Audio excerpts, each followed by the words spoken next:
citizens abroad is Merav Michaeli. She is a lawmaker from the coalition, from the Labor Party, although important to stress that she did not join fellow Labor members in the coalition. And in fact, she sits in opposition. An unusual situation for sure. And she joins us now from Tel Aviv. And Merav, let me just start with this decision, because you have spoken about it. The government deciding it's going to allow in thousands of foreign students, but still keeping out for the time being, as we mentioned, spouses and partners of Israeli citizens who themselves may not have citizenship. How do you respond to this kind of policy?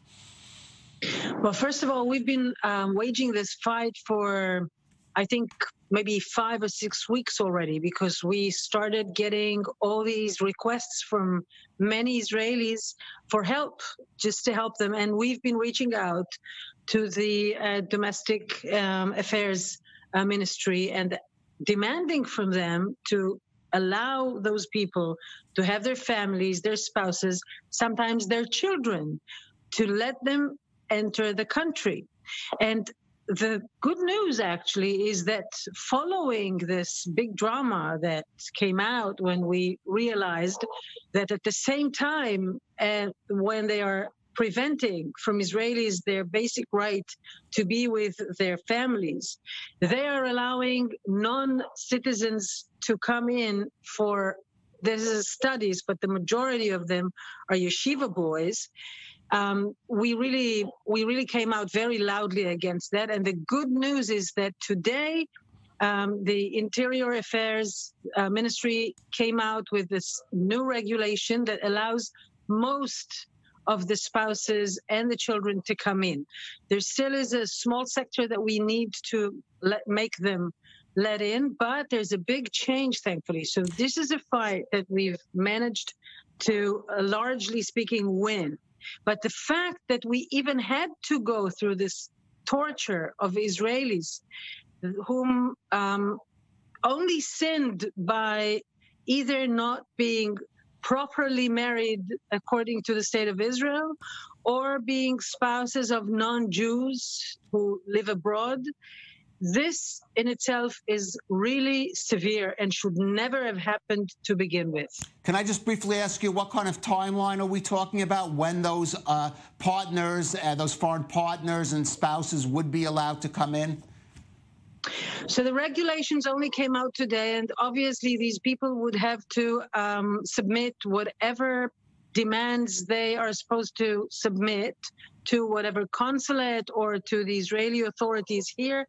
And hopefully it won't take too long. So we'll have to give the government the benefit of doing this at least properly and hope that it doesn't take too long. But at least the regulation is already out. Right. As I said, we still have a sector of parents for children who are not registered in Israel. I don't want to get into the specifics because it's really tedious, but this is something that we still have to demand from them to allow.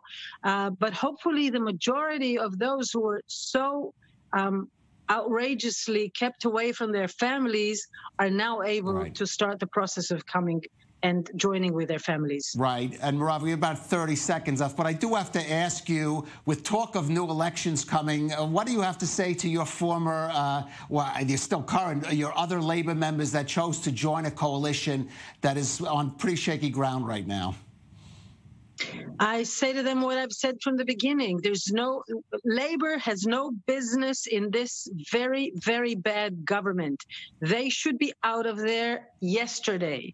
I mean, maybe if 3 months ago someone could imagine that they could make a good effect and have some kind of contribution to life in Israel. But after 3 months, we've already seen what a failure this government is in health, in economy, in democracy. Really, no way should Labor sit there. And it's also important to mention that if Labor goes to the next elections from inside this government, it will not pass the threshold. And this is something that no one has the right to do. Just bury Labor because you wanted to be part of a bad government.